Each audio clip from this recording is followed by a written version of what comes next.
Bonjour à tous, bienvenue dans cette nouvelle vidéo, j'espère que vous allez bien. Aujourd'hui on va regarder, on va échanger un petit peu ensemble différentes news qui apparaissent aujourd'hui dans le secteur des crypto-monnaies d'une part, mais dans l'économie en général.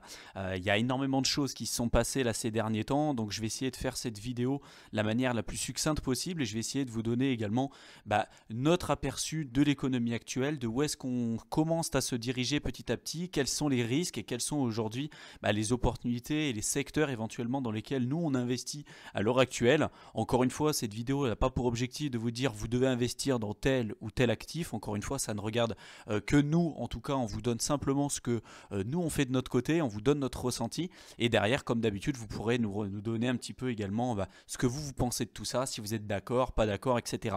Il y a tellement de choses aujourd'hui qui se passent dans le secteur des crypto-monnaies, mais également à l'extérieur, dans le secteur financier et dans le système économique également dans lequel on évolue à tous les jours, que ça serait un peu bête de ne pas faire une vidéo complète dessus. Donc on a énormément de choses à voir. On vous mettra de toute façon comme d'habitude tous les liens en description de la vidéo pour que vous puissiez comparer un petit peu tout ça et creuser un petit peu les aspects qu'on va bien évidemment simplement effleurer dans cette vidéo, pour que vous puissiez également prendre un petit peu du recul sur tout ce qu'on vous présente ici.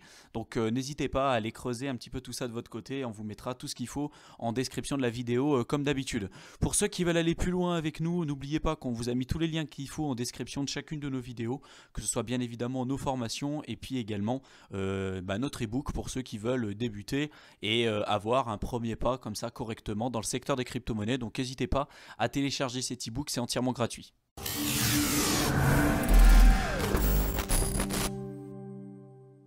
Je pense que vous l'avez remarqué, il y a énormément de choses qui se passent aujourd'hui à l'heure actuelle. Je ne sais pas à quel moment vous allez regarder cette vidéo, mais à l'heure où je tourne cette vidéo, on est actuellement le 18 mars, le mercredi 18 mars à 19 h. Et il y a pas mal de choses qui sont passées ces derniers temps. Donc déjà, on a eu une très très forte baisse dans le secteur des crypto-monnaies, on a pu observer ça il y a de ça quelques jours.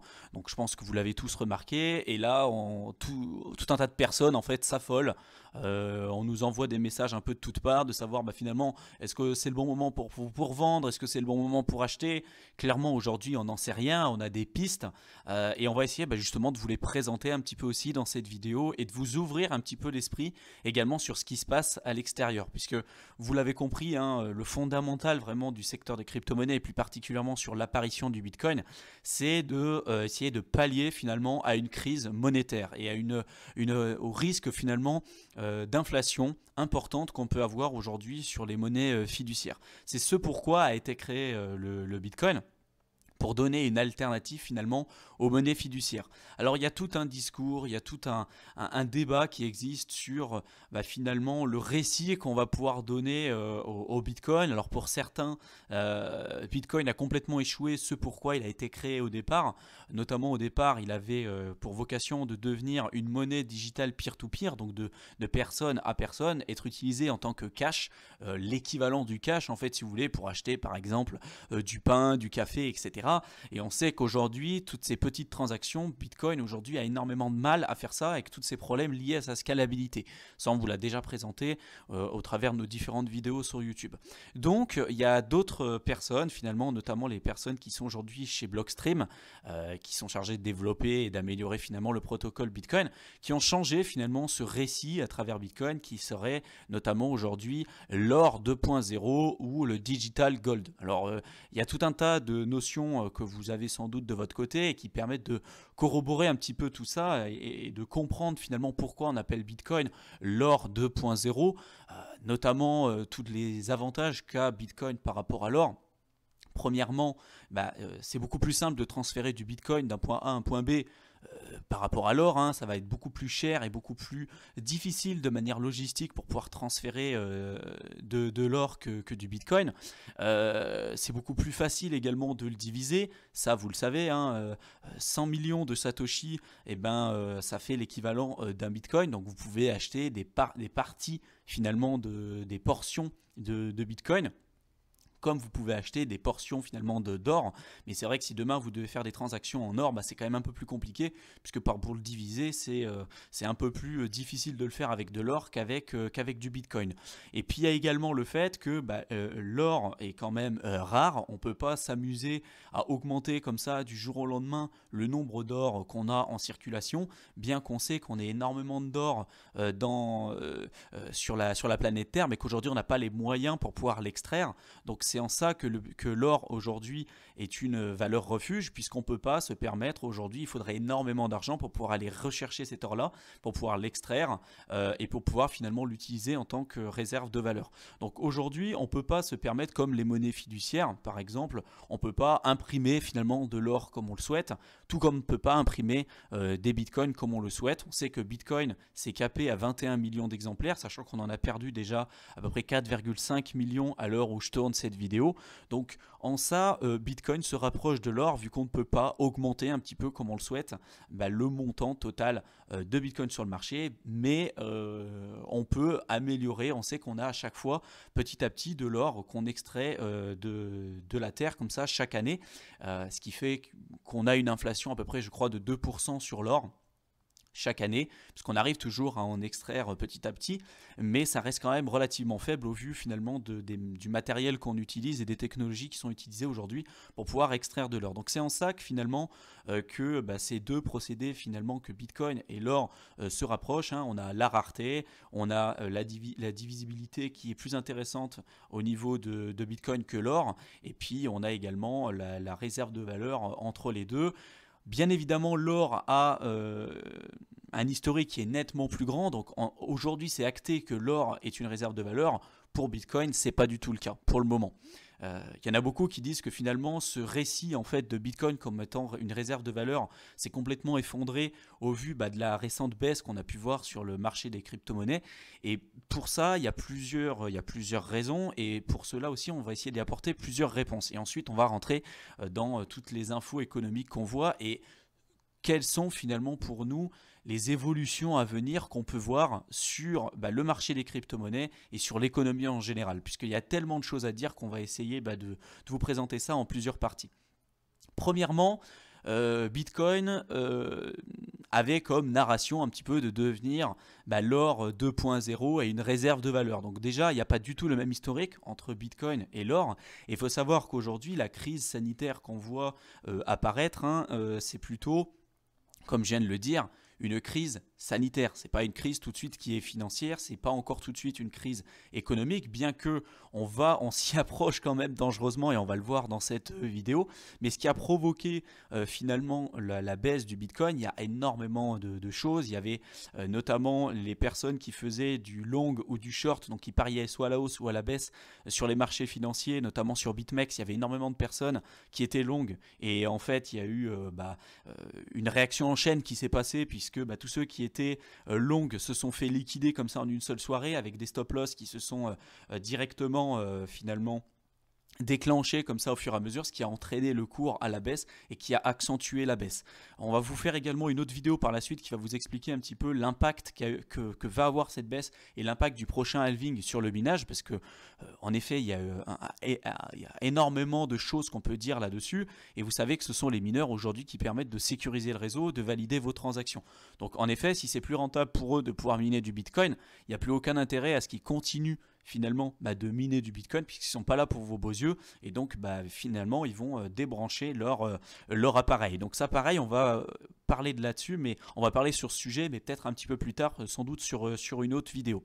Donc le récit de Bitcoin de devenir finalement l'or 2.0 et cette réserve de valeur, il y en a beaucoup qui se sont dit que au vu des récents événements, Bitcoin finalement n'est plus du tout une réserve de valeur, et donc ce récit qu'on avait pu lui donner cette deuxième vie, vu qu'il n'était plus utile comme une monnaie digitale peer-to-peer, et aujourd'hui ce deuxième récit n'est plus de mise. Alors pour moi, ça, il y a plusieurs facteurs, et on peut le voir de plusieurs manières. Déjà, premièrement, on est plutôt sur une crise sanitaire et non pas financière, pour le moment, à l'heure actuelle, bien qu'on s'y dirige comme ça petit à petit, mais Bitcoin a été créé au départ pour lutter contre finalement un système d'hyperinflation et notamment l'altération des monnaies fiduciaires avec une crise financière. Bitcoin a été créé justement au départ par rapport à ça. Mais la vision que peut avoir une personne et une autre personne vis-à-vis finalement du protocole Bitcoin va être complètement différente. Vous pouvez échanger sur une personne ou par rapport à une autre, les deux peuvent avoir finalement une vision qui va être complètement différente vis-à-vis finalement de ce protocole. Et en fait, Bitcoin, c'est ça. Bitcoin, c'est simplement la possibilité et la notion que vous allez avoir vis-à-vis de ce qui peut réellement vous apporter. Et c'est ça, en fait, Bitcoin. Ça peut être tout et n'importe quoi. Votre vision peut être complètement différente de celle de quelqu'un d'autre. Pour nous, Bitcoin, c'est une plateforme digitale décentralisée dans laquelle toutes les personnes peuvent avoir accès à ce nouveau système financier. Vous pouvez créer un compte comme ça sans aucun problème. Il n'y a pas de restrictions, on ne peut pas geler vos comptes. Vous pouvez faire des transferts de valeur sans aucune, comme je l'ai dit, restriction, avec des coûts qui sont quand même ultra faibles. Et ça fait partie justement de cette économie 2.0. Et aujourd'hui, avec tout ce qui se passe sur le marché financier, on se rend compte que petit à petit, bien qu'on ait eu une baisse importante là ces derniers temps, Bitcoin, en tout cas selon nous, prend toute sa place. Et ça, vous allez le comprendre justement au vu de ce qui se passe. Vous savez que pour relancer finalement l'économie, les banques centrales aujourd'hui ont plusieurs manettes, ont plusieurs moyens de pouvoir relancer l'économie. La première qui était la plus utilisée et aujourd'hui qui ne peut plus être utilisée puisqu'on en est vraiment au seuil plancher, c'est la baisse des taux d'intérêt. Et les taux d'intérêt, c'est quoi? C'est simplement le coût finalement de l'argent. Si je baisse les coûts d'intérêt, si j'ai par exemple un taux d'intérêt de 10% et que je veux acheter un business qui a une rentabilité par exemple de 5%, ça ne va pas être rentable pour moi parce que l'argent que je vais emprunter à 10%, ça va me coûter beaucoup plus cher d'emprunter de l'argent que d'utiliser finalement ce business-là. Si par contre avec un taux d'intérêt de 10%, du coup j'arrive à créer un business avec une rentabilité de 20%, ça veut dire qu'en réalité cette rentabilité entre guillemets nette, même si c'est pas réellement net parce que vous avez tout le côté fiscal qui va rentrer en ligne de compte, là c'est pour vraiment que vous compreniez bien, là derrière ça va être plus avantageux pour moi parce que je vais avoir 10% de rentabilité qui va me rester. Là aujourd'hui pour relancer l'économie, finalement les banques centrales ont diminué comme ça petit à petit les taux d'intérêt. Depuis 2008 il n'y a rien qui a été corrigé depuis le départ. On a eu une croissance qui est en réalité une fausse croissance qu'on a pu constater sur les marchés financiers, qui a été simplement due à la baisse des taux d'intérêt et au quantitative easing, donc l'impression monétaire qui a été faite de la part des banques centrales, que ce soit la Fed d'un côté, la Banque centrale européenne de l'autre, et toutes les banques centrales qu'on peut retrouver sur le monde entier.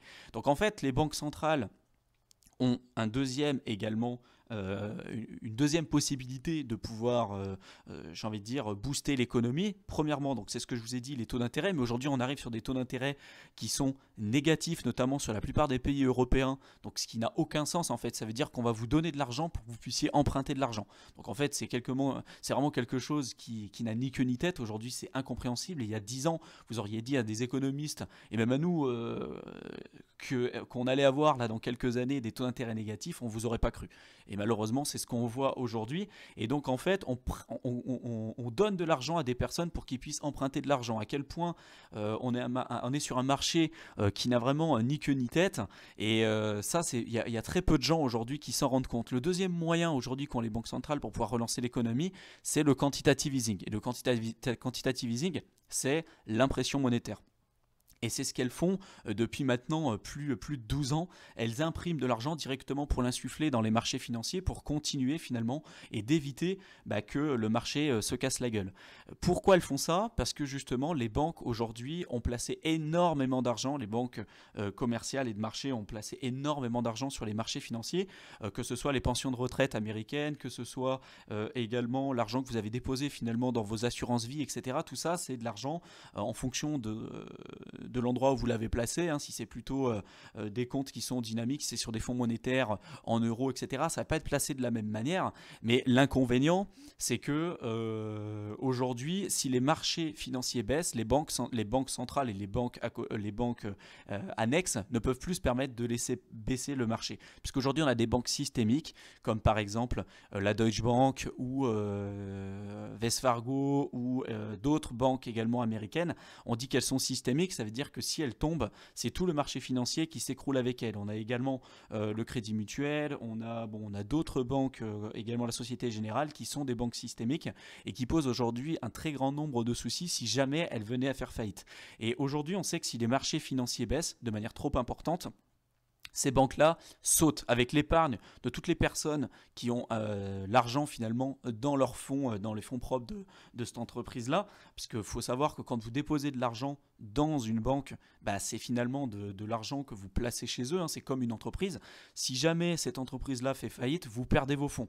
La banque a une créance envers vous. Beaucoup pensent que c'est de l'argent qu'elle possède parce que vous avez déposé de l'argent 1000 € par exemple dans une banque A. Beaucoup pensent que c'est votre argent, que c'est de l'argent qu'elle possède. En réalité, non. C'est comme vos crypto-monnaies quand vous les laissez sur des plateformes d'échange. C'est pas de l'argent que vous détenez. Si vous ne détenez pas vos clés privées, vous ne détenez pas vos fonds.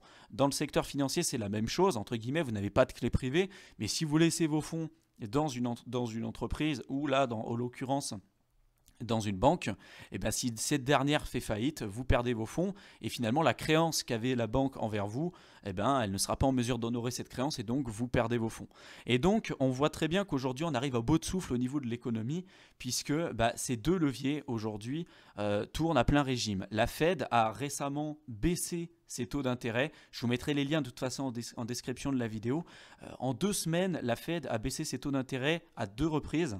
Et du coup, on arrive aujourd'hui aux États-Unis avec des taux d'intérêt qui sont égaux à 0. Sauf que je ne vois pas en quoi ça va avoir un effet positif finalement sur le long terme, puisque des taux d'intérêt égaux à 0 ou négatifs, c'est-à-dire que l'argent ne coûte plus rien. Et donc, on peut emprunter cet argent pour investir dans des actifs à qui on sait aujourd'hui, par exemple, que sur les marchés financiers, c'est des actifs qui sont surévalués par rapport à leur valeur intrinsèque réelle.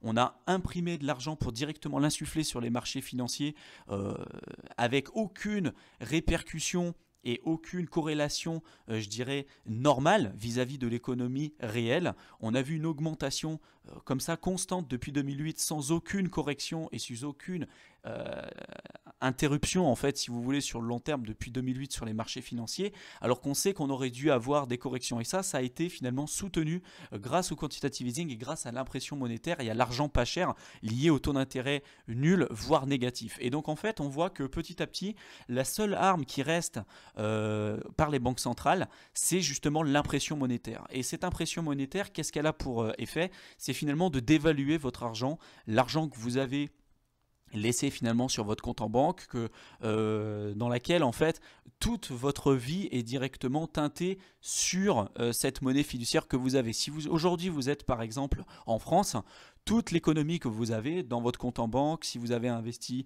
dans l'immobilier, sur les marchés financiers, peu importe, tout est aujourd'hui donné en euros. Ça veut dire que si cet euro peut être imprimé à partir de rien, et si on continue d'en imprimer à partir de rien avec le quantitative easing et tout ce qui se passe à côté, ça veut dire que vous, finalement, l'argent que vous avez dans votre banque continue d'être dévalué et se rapproche finalement de sa valeur intrinsèque qui est aujourd'hui 0. L'argent que vous avez aujourd'hui, que ce soit vos euros, vos dollars, etc., tout ça, c'est des monnaies fiduciaires, mais qui n'ont aucune réserve de valeur. Et aujourd'hui, c'est ce qu'on voit.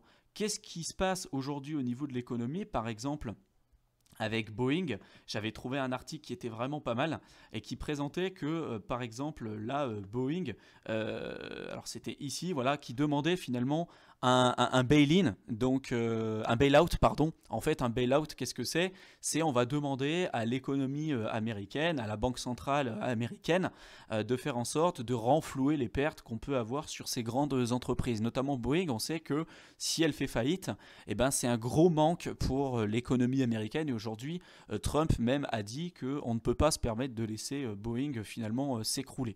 Et donc, qu'est-ce qui va se passer? Ils vont finalement imprimer de l'argent pour pouvoir directement donner cet argent-là à Boeing pour éviter qu'il fasse faillite. Et ça a plusieurs répercussions. Ça veut dire que des entreprises qui ne sont pas efficaces d'un point de vue économique et d'un point de vue économie de marché, j'ai envie de dire, continue finalement d'avoir une économie qui n'a aucune répercussion véritable sur l'économie réelle. Donc des économies qui devaient, enfin des entreprises qui devaient couler parce que elles n'étaient pas efficaces, parce que leur business model n'était pas efficace, devaient s'écrouler. Et donc en fait, aujourd'hui, on voit que c'est l'inverse. On va faire en sorte à ce qu'elles ne s'écroulent pas. Et donc on va continuer d'imprimer encore plus d'argent pour faire en sorte à ce qu'elles restent vivantes. Mais en fait, c'est déjà des entreprises qui sont mort-vivantes et mort-nées.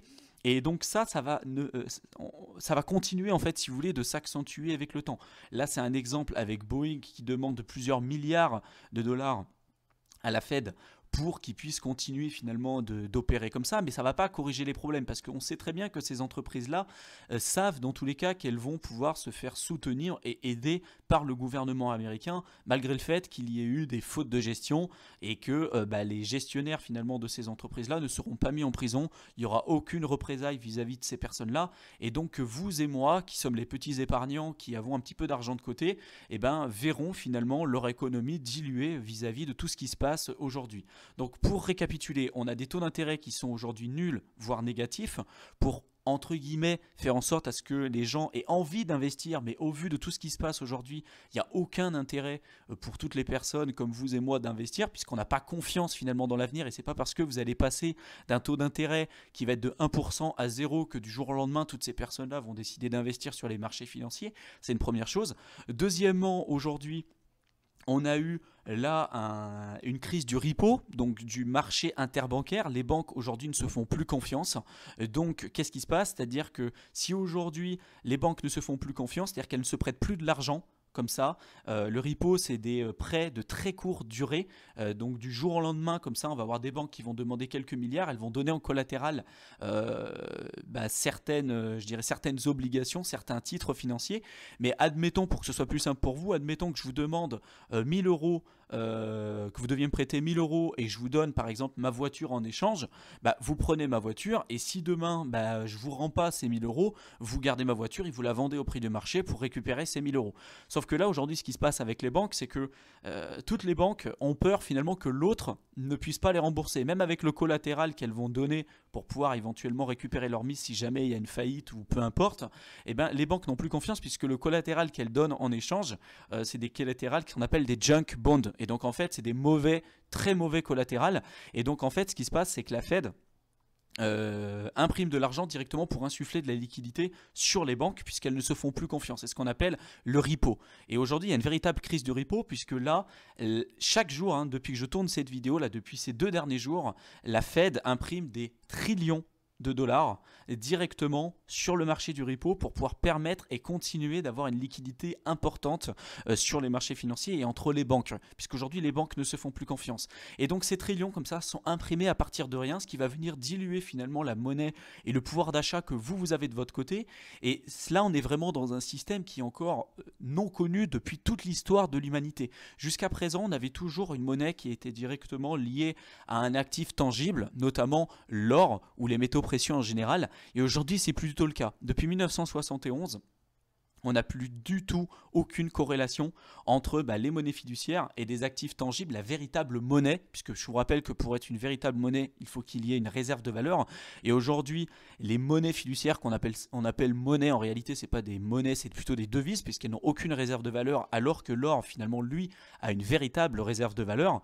Et donc l'or, en réalité, c'est lui la véritable monnaie, puisqu'il a aujourd'hui une véritable réserve de valeur. Et aujourd'hui, finalement, si vous restez 100% de vos actifs directement comme ça sur le marché financier ou uniquement basé sur une devise particulière, que ce soit l'euro, le dollar, etc., vous êtes aujourd'hui, je dirais, aux premières loges pour voir votre argent dévaluer de manière vraiment exponentielle. Puisque là, si vous avez compris tout ce que je vous ai expliqué, on sait que le marché ne peut les banques centrales et les grandes institutions ne peuvent plus se permettre de laisser les marchés financiers baisser comme elles le font aujourd'hui.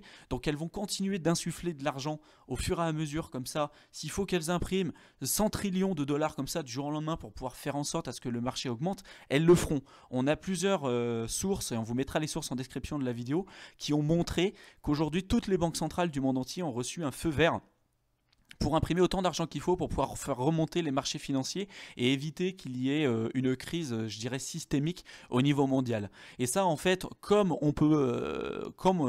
vous pouvez imaginer, par exemple, un drogué qui ne peut pas, par exemple, se piquer comme ça au fur et à mesure sans finalement terminer avec une overdose. C'est exactement la même chose sur les marchés financiers. On ne peut pas espérer que les marchés financiers se piquent finalement à coup de quantitative easing sans avoir finalement à la fin une perte de confiance vis-à-vis de la monnaie ou de la devise auquel nous on fait partie et sur lequel on l'utilise en fait tous les jours. Et c'est le cas aujourd'hui de l'euro, du dollar, etc.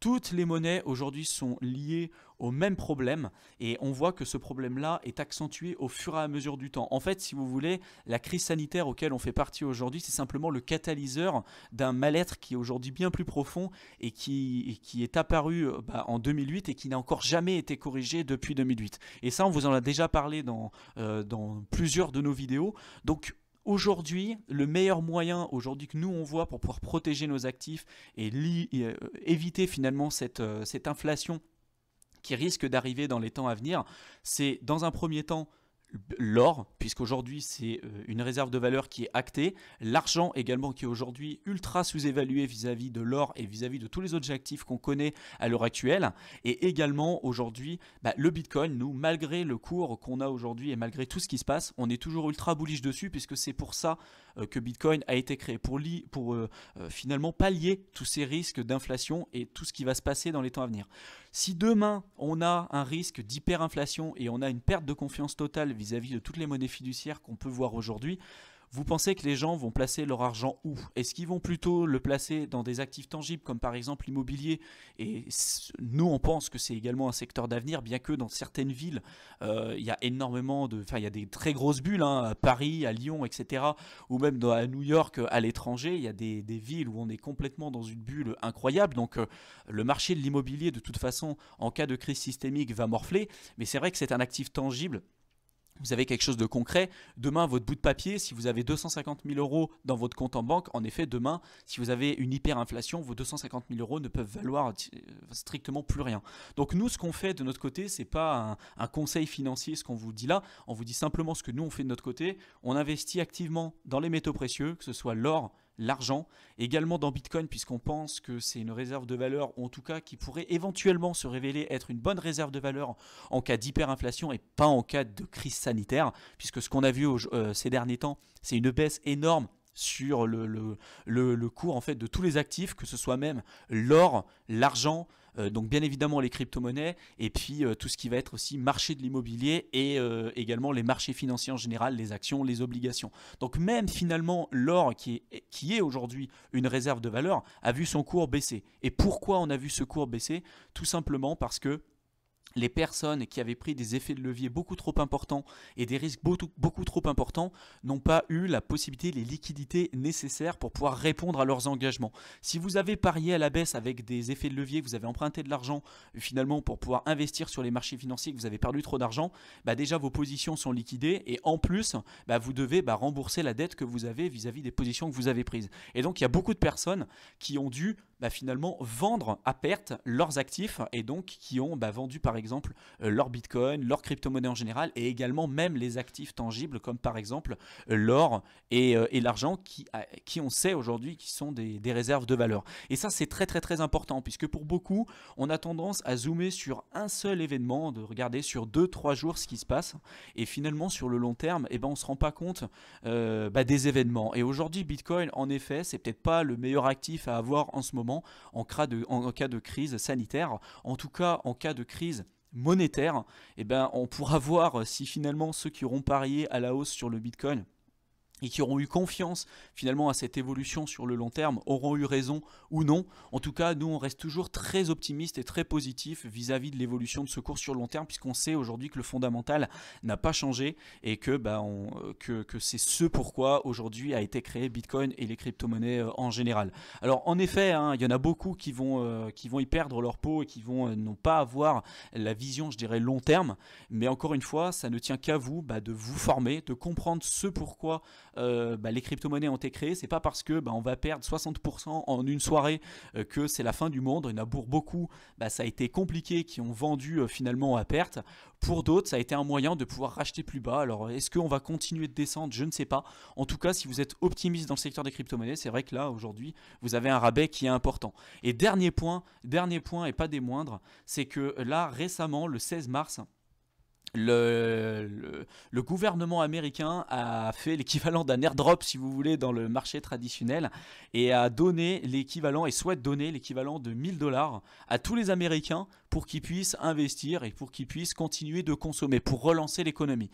Puisque si demain, personne finalement ne consomme les biens et les services, vous avez une économie qui est à l'arrêt. Et finalement, les Américains pensent qu'en donnant 1000 $ à toutes les personnes qui sont aujourd'hui dans le marché traditionnel, ça va permettre de relancer l'économie. Pour moi, ce qui va se passer, et c'est déjà un événement qui s'est passé auparavant, notamment pendant la Seconde Guerre mondiale, c'est que les personnes, dans un cas de crise, si vous n'avez pas confiance en l'avenir, ces 1000 $ là, vous n'allez pas les investir sur le marché financier, surtout pas en ce moment. Le marché financier n'a aucun intérêt à remonter en ce moment au vu de la crise sanitaire qu'on voit aujourd'hui et finalement de la faible confiance qu'on peut avoir en l'avenir. Donc ces personnes-là finalement ne vont pas investir cet argent-là, ils ne vont pas faire remonter les marchés financiers, ils vont simplement les garder sur eux et puis ils vont les mettre finalement sous le matelas. Pour peu qu'ils n'ont pas confiance en leur banque, ils vont retirer l'argent et directement l'investir par exemple dans des actifs tangibles comme par exemple l'or et les métaux précieux, et donc ça sera un manque encore une fois à gagner pour le gouvernement américain qui n'aura pas d'autre choix encore que d'imprimer de l'argent. Donc j'espère que cette vidéo vous aura plu. J'ai essayé d'être le plus concis, de vous donner le plus d'informations possible. Alors encore une fois, c'est une vidéo qui est malheureusement encore trop longue.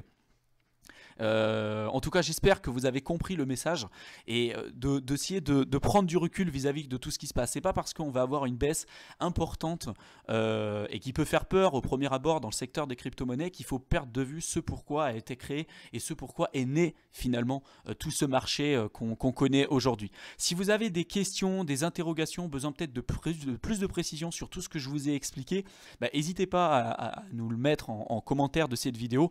On vous mettra de toute façon tous les liens qu'il faut en description de la vidéo pour que vous puissiez creuser. J'ai pas pu vous présenter ici tous les articles que je voulais vous présenter dans cette vidéo, mais vous pourrez les creuser également de vous-même. Dans tous les cas, l'idée générale, c'était vraiment tout ce que je vous ai explicité ici dans cette vidéo. S'il y a d'autres sujets que vous aimeriez qu'on traite, dites-le nous également, ça nous fera extrêmement plaisir de pouvoir échanger à ce sujet-là.